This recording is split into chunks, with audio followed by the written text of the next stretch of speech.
দেখতে পাচ্ছেন চূর্ণী নদী। ওখানে যে জিনিস দেখা যাচ্ছে সেটা হচ্ছে কলমি শাক।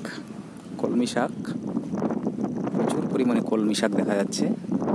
এটা শিবনিবাস ব্রিজে দাঁড়িয়ে আছি।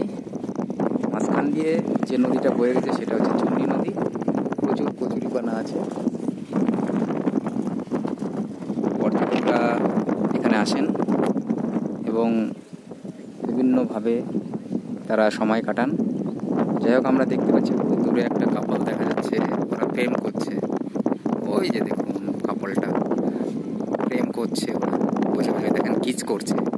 এ মা, কিস করছে, যা কি অবস্থা! খোলামেলা কিস করছে, এদেরকে করা যায়। যাই হোক,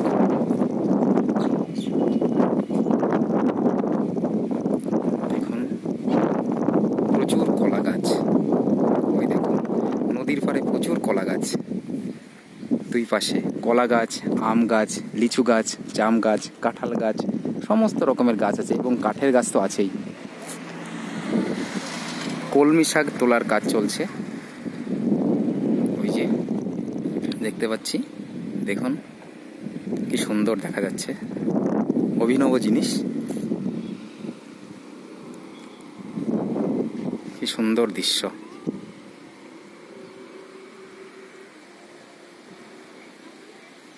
শিবনিবাস এখান থেকে আর মাত্র 2 মিনিটের পথ। শিবনিবাস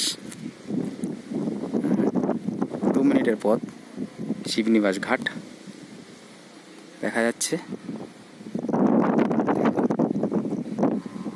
এই যে একটা সাঁকো, যেটাকে বাঁশের সাঁকো বলা হয়, ওইটা হচ্ছে শিবনিবাস ঘাট। শিবনিবাস যাওয়ার রাস্তা ওই দূরে দেখা যাচ্ছে। নদীর উপরে, চূর্ণী নদীর উপরে দেখা যাচ্ছে বাঁশের তৈরি সাঁকো বলা হয়। যাই হোক,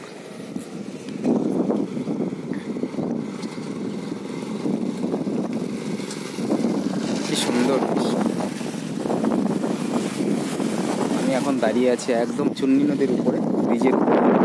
শিবনিবাস নামক জায়গা, এশিয়ার দ্বিতীয় বৃহত্তম শিবলিঙ্গ এখানেই আছে, কিছুটা দূরে। আর মাত্র 2 মিনিটের পথ, দূরে শিবনিবাস সেই মন্দির। যাই হোক, দেখুন কি অপরূপ দৃশ্য। হালকা মেঘ হয়েছে, প্রচুর পরিমাণে আম দেখা যায়। মাঝদিয়া নামক জায়গা, এটা মাঝদিয়ার একটা অংশ।